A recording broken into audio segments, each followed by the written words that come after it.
ഗായത്രിക്ക് വേണ്ടി അച്ഛനും അമ്മയും വിവാഹം ആലോചിക്കുകയായിരുന്നു. ഒരു ദിവസം ഗായത്രിയുടെ അച്ഛൻ സോഹൻലാൽ ചന്ത കഴിഞ്ഞ് തിരിച്ച് വീട്ടിലേക്ക് മടങ്ങുകയായിരുന്നു. പെട്ടെന്ന് തലകറങ്ങി ബോധം കെട്ട് വീണു. കയ്യിൽ വാങ്ങിച്ചു വച്ച പച്ചക്കറി കിറ്റ് താഴെ വീണു. വഴിയിൽ തന്നെ ശ്യാംലാലിന്റെ ചോലെ ഭട്ടൂരയുടെ കടയുണ്ടായിരുന്നു. അദ്ദേഹം സോഹൻലാൽ വീണത് കണ്ടപ്പോ മകൻ സൂരജിനോട് പോയി നോക്കാൻ പറഞ്ഞു. മോനെ സൂരജെ, ഒന്ന് ഓടിപ്പോയി നോക്കിയേ, വഴിയിൽ ദേ ഒരു വൃദ്ധൻ വീണിട്ടുണ്ട്. അദ്ദേഹത്തിന് പരിക്ക് പറ്റിയെന്നാണ് തോന്നുന്നത്. സൂരജ് ഓടിപ്പോയി സോഹൻലാലിന്റെ അടുത്തെത്തി. അദ്ദേഹത്തെയും കൊണ്ട് കടയിൽ വന്നു. അമ്മാവാ, സമാധാനമായി ഇരിക്കെ, ഞാൻ നിങ്ങൾക്ക് വെള്ളം കൊണ്ടുവന്ന് തരാം. മോനെ, ഒരുപാട് നന്ദിയുണ്ട്. സൂരജ് മോനെ, അടുത്തുള്ള മനോജ് ഡോക്ടറിന്റെ അടുത്തൊന്ന് ചോദിക്കേ. ചിലപ്പോ BP ഹൈ ആയതായിരിക്കും. അതെ, ചിലപ്പോ ശരിയായിരിക്കും. പിന്നെ രാവിലെ ചന്തക്ക് പോയപ്പോ ഞാൻ BP-യുടെ മരുന്ന് കഴിക്കാൻ മറന്നുപോയതായിരിക്കും.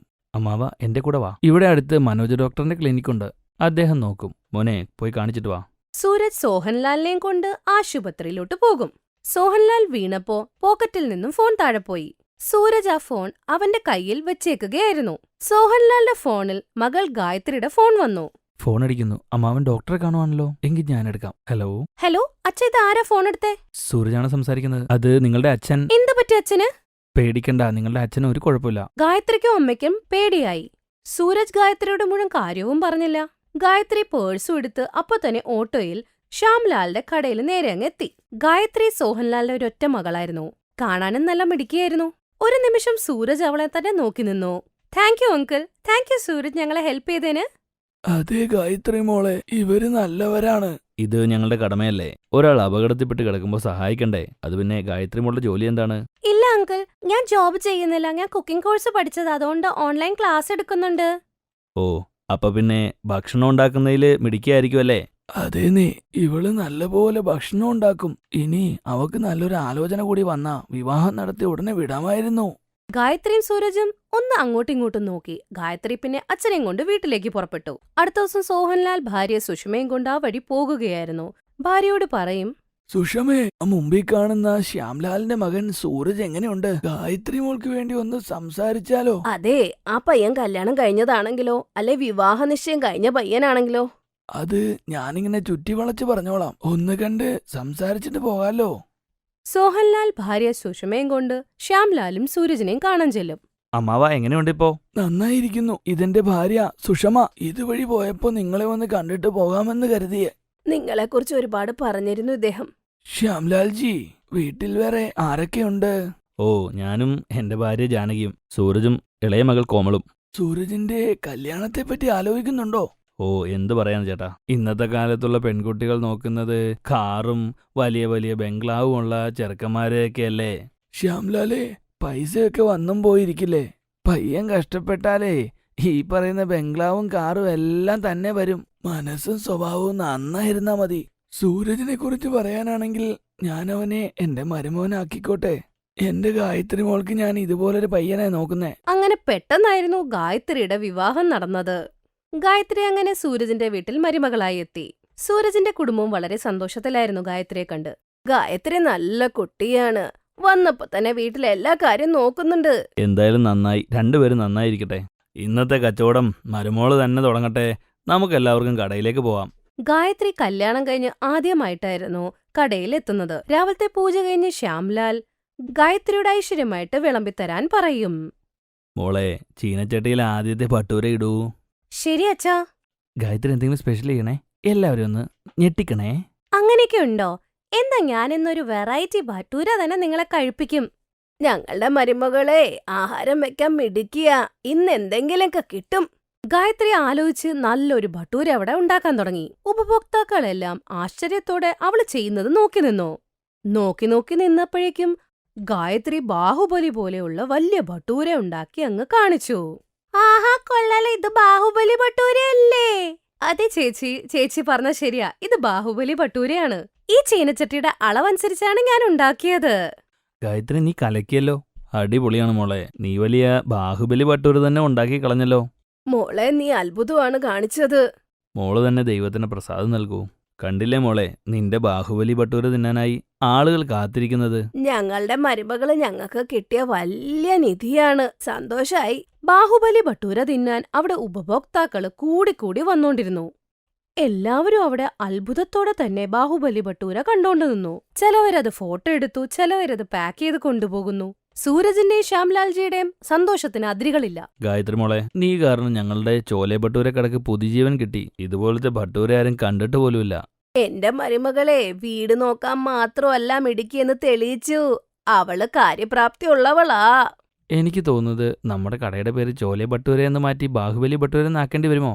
ആ ദിവസത്തിന് ശേഷം ബാഹുബലി ഭട്ടൂരയായിരുന്നു ശ്യാംലാൽജിയുടെ കടയുടെ പ്രത്യേകത. ദൂരത്തിൽ നിന്നും ഓരോരുത്തരും ഇത് കഴിക്കാനായിട്ട് വരുമായിരുന്നു. കടയിൽ തിരക്കാണെങ്കിൽ കൂടി വന്നു. ശ്യാംലാൽജിയുടെ വ്യാപാരം വലുതാവുകയും ചെയ്തു. ഗായത്രിയുടെ ബാഹുബലി ഭട്ടൂര ആ കടയുടെ നിലവാരം തന്നെ മാറ്റിമറിച്ചു. എന്നാൽ ആ കുടുംബത്തിന്റെ സന്തോഷവും കൂട്ടിക്കൊടുത്തു. ഗായത്രിയുടെ കഷ്ടപ്പാടിന് അവിടെ നല്ലൊരു വിലയും വന്നു. അവൾ ആഗ്രഹിച്ച പോലെ തന്നെ ദൈവം അവൾക്ക് നല്ലൊരു ജീവിതവും നല്ലൊരു കുടുംബത്തിനെയും കൊടുത്തു.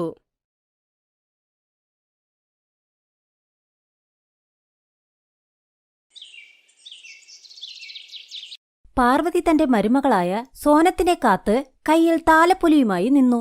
മരുമകളെ ആരതി ഒഴിഞ്ഞു പാർവതി പറഞ്ഞു, സോനം മോളെ, നിന്റെ കാലുകൊണ്ട് കലം ചവിട്ടി കേറി വാ. സോനം കലം ചവിട്ടി അകത്തേക്ക് കയറി. ആ വീട് കണ്ട് സോനം പറഞ്ഞു, സൂരജ്, നിന്റെ വീട് എന്ത് ചെറുതാണ്. അയ്യോ, നീ എന്താ ഭർത്താവിന്റെ പേര് വിളിക്കുന്നത്? ഞങ്ങൾ ഭർത്താവിന്റെ പേര് വിളിക്കില്ല. ആണോ? അപ്പോൾ അച്ഛനെ എങ്ങനെയായിരുന്നു വിളിച്ചിരുന്നത്? ഞാൻ സൂരജിന്റെ അച്ഛനെന്നാണ് വിളിച്ചിരുന്നത്. പക്ഷേ അമ്മേ, എനിക്കിവനെ ബഡ്ഡിയുടെ അച്ഛനെന്ന് വിളിക്കാൻ എനിക്ക് നാണം വരുന്നു. നിങ്ങളുടെയൊക്കെ ഒരു കാര്യം. നീ ഇവനെ അതേ ഇതേന്നൊക്കെ വിളിച്ചോ. ശരി, മുറിയിൽ പോയി രണ്ടുപേരും ഫ്രഷായിട്ട് വാ. നാളെ നിന്റെ കൈകൊണ്ട് പ്രസാദമുണ്ടാക്കാനുള്ളതെന്ന് നീ മറക്കരുത്. നമുക്ക് കുലദൈവത്തിനു പൂജയും നൽകണം. അടുത്ത ദിവസം സോനം രാവിലെ എഴുന്നേറ്റ് കുളിച്ച് റെഡിയായി. തന്റെ ആദ്യത്തെ പാചകത്തിനായി അടുക്കളയിലേക്കും പോയി. അവൾ ആദ്യ ദിവസം തന്നെ എല്ലാവർക്കും ഹൽവയുണ്ടാക്കി. അങ്ങനെ കുലദൈവത്തിന്റെ അമ്പലത്തിൽ പോയി പ്രസാദവും കൊടുത്തു. അങ്ങനെ കുറച്ചുനാൾ കടന്നുപോയി. കുറച്ചു ദിവസം കഴിഞ്ഞപ്പോൾ സോനത്തിന് വീട്ടിലെ അവസ്ഥ മനസ്സിലായി തുടങ്ങി. ഒരിക്കൽ, നോക്കൂ, വീട്ടിലെ എല്ലാ പച്ചക്കറികളും തീർന്നുപോയി. കുറച്ച് പണം തന്നില്ലെങ്കിൽ വൈകുന്നേരം വീട്ടിലുണ്ടാക്കാൻ ഒരു സാധനവുമില്ല. വെറും ഉപ്പും അച്ചാറും വെച്ച് റൊട്ടി തിന്നേണ്ടി വരും. ഭക്ഷണത്തിന് എവിടെ പോകാനാ? മുതലാളി ഇതുവരെ ശമ്പളം തന്നില്ല. ശരി, ഞാൻ പോകുക. ജോലിക്ക് കയറാൻ സമയമായി. സൂരജ് ഒരു ഫാക്ടറിയിൽ ഗാർഡായി വർക്ക് ചെയ്തു. അവന്റെ ശമ്പളം കുറവായിരുന്നതുകൊണ്ട് ചിലവിനൊന്നും ഇല്ലായിരുന്നു. ദൈവമേ, 50 രൂപയുടെ വഴുതനങ്ങയോ? അയ്യോ, അത്രയൊന്നും എനിക്ക് വേണ്ട. ഈ ഉരുളക്കിഴങ്ങിന് എത്രയാ? ഉരുളക്കിഴങ്ങിന് 60 കിലോയ്ക്ക്. എല്ലാത്തിനും എന്താ വില? എല്ലാ പൈസയും പച്ചക്കറിക്ക് കൊടുത്താൽ അരി എങ്ങനെ വാങ്ങും? പെട്ടെന്ന് സോനത്തിന്റെ ചെവിയിൽ 10 രൂപ അച്ചാറെന്ന് കേട്ടു. 10 രൂപയ്ക്ക് അച്ചാർ? ഇന്ന് ഇത് വാങ്ങിക്കൊണ്ടു പോകാം, എന്തെങ്കിലുമൊക്കെ ആകുമല്ലോ. അന്നവൾ അച്ചാറുമായി വീട്ടിലേക്ക് പോയി. അതുകൊണ്ട് എല്ലാവരും റൊട്ടിയും കഴിച്ചു. എന്നാൽ അടുത്ത കുറേ ദിവസങ്ങളായി വീട്ടിൽ ഇങ്ങനെ തന്നെ സംഭവിച്ചു. മോളെ, ദിവസവും ഈ അച്ചാറും റൊട്ടിയും കഴിച്ചിട്ട് വയ്യ. വീട്ടിൽ പച്ചക്കറി ഒന്നുമില്ലേ? അമ്മയ്ക്കറിയാമല്ലോ ചേട്ടന്റെ വരുമാനം എത്രയാണെന്ന്. ചന്തയിൽ പച്ചക്കറിക്കൊക്കെ എന്താ വില? ചേച്ചി പറഞ്ഞത് ശരിയാ, ഉള്ളത് വെച്ച് കഴിക്കാം. എനിക്കൊന്നും വേണ്ട ഈ പച്ചക്കറി ഇല്ലാത്ത ഭക്ഷണം. ബഡ്ഡി, ഓ ബഡ്ഡി, ഇവിടേക്ക് വാ. അടുത്തുള്ള കമലയോട് പറ ഈ പാത്രത്തിൽ കുറച്ച് കറി തരാൻ. 8 വയസ്സുള്ള ബഡ്ഡി അപ്പോൾ പാത്രവുമെടുത്ത് അടുത്തുള്ള കമല മുത്തശ്ശിയുടെ അടുത്തേക്ക് പോയി. ഹാ, പറ ബഡ്ഡി, ഈ പാത്രം കൊണ്ടെന്തിനാ വന്നത്? മുത്തശ്ശി കുറച്ച് കറി ചോദിച്ചു. കമല അപ്പോൾ മനസ്സിൽ ചിന്തിച്ചു, ഇന്നിവർക്ക് കറി കൊടുത്തു വിട്ടാൽ വീണ്ടും പാത്രം കൊണ്ട് കറി ചോദിച്ചു വരും.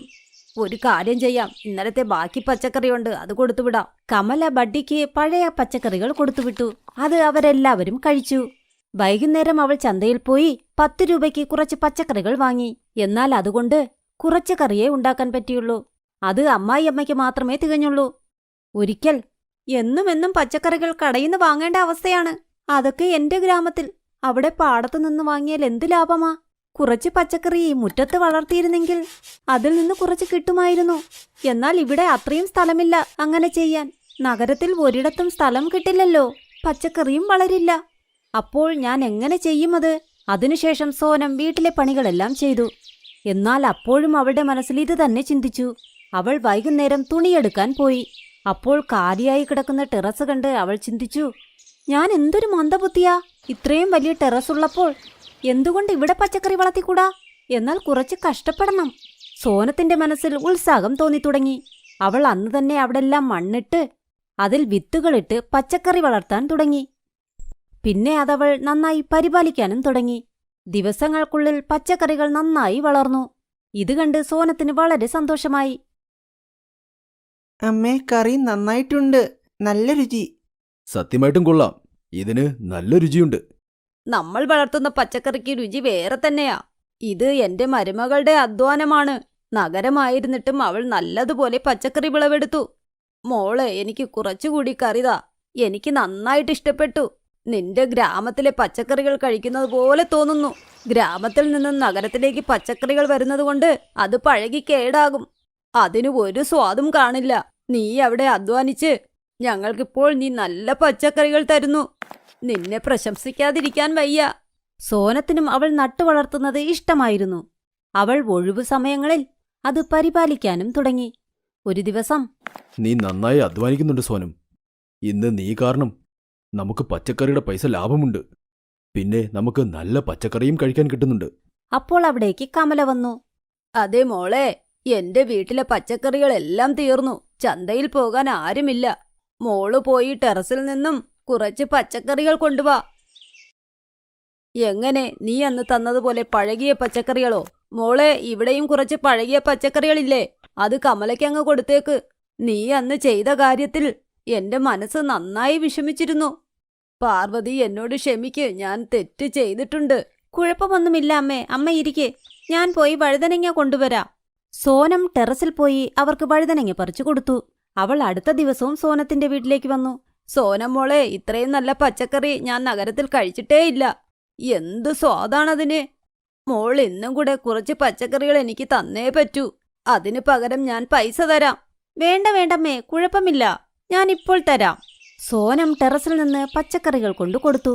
അതിനു പകരം കമല അവൾക്ക് പൈസയും കൊടുത്തു. വയ്ക്ക് മോളെ, ഇത് നിന്റെ അധ്വാനത്തിൻ്റെതാ. നമ്മൾ ചന്തയിൽ പോയി പച്ചക്കറി വാങ്ങുമ്പോൾ അവിടെയും പൈസ കൊടുക്കണ്ടേ? പിന്നെ എനിക്ക് തോന്നിയ കാര്യമാണ്. നിനക്കിത് ചന്തയിൽ കൊണ്ടുപോയി വിറ്റ് പൈസ ഉണ്ടാക്കിക്കൂടെ? ആദ്യമായി മറ്റൊരാളുടെ പ്രശംസ കേട്ട് സോനത്തിന് വളരെ സന്തോഷമായി. അതവൾ ഒരു തൊഴിലാക്കാനും ചിന്തിച്ചു തുടങ്ങി. അവൾ വീടിനു വെളിയിൽ ജൈവ പച്ചക്കറി എന്ന ബോർഡും വച്ചു. ആർക്കൊക്കെ ജൈവ പച്ചക്കറികൾ വേണ്ടി വന്നോ അവളുടെ വീട്ടിൽ വന്ന് അവളുടെ ടെറസിൽ നിന്നും പച്ചക്കറികൾ വാങ്ങി. സോനം, എനിക്ക് 2 കിലോ വഴുതനങ്ങ, 1 കിലോ ഉരുളക്കിഴങ്ങും വെണ്ടക്കയും താ. ശരി ശരി, ഇപ്പോൾ തന്നെ തരാം. സോനം, നീ കാരണം ഞങ്ങൾക്കിപ്പോൾ നല്ല പച്ചക്കറികൾ കഴിക്കാൻ പറ്റുന്നുണ്ട്. ഇതാ 300 രൂപ.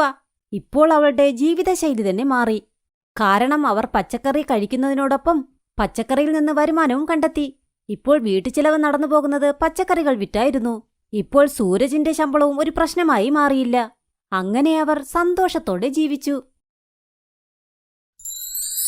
Thanks for watching.